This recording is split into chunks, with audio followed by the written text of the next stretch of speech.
এনে আপনি এয়ারপোর্ট দেওয়ার চাইতেছি 120-30টা বিমান নামায়া কিরম হইব?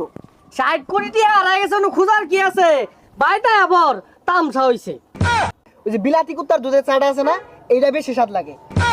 আরে বেটা তোর তো বেটা মুখে রুচি নাই, জাপানের বেলচাটা খায় দেখলুম লাগে। এই বন্ধু, তুই এনে বইরেছস? আমি আরো চা খাইলাম মালয়েশিয়া থেকে। কি করছে এটা? আমিও তো ওবেত্তি আইলাম, দুবাই থেকে আইলাম, একটা কফি খেয়ে গেছিলাম, ওদিকেই থাই আই নাইবে। কি কস দুবাই তুই কফি খাই গেছস গা?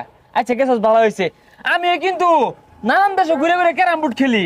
ওই যে আমেরিকা গেছিলাম ক্যারাম বোর্ড খেলার লাগা, ডোনাল্ড ট্রাম্পের লগে খেললাম, গুড়ি নিয়ে মানে বেশি একটা। ও ক্যারাম বোর্ড খেলস?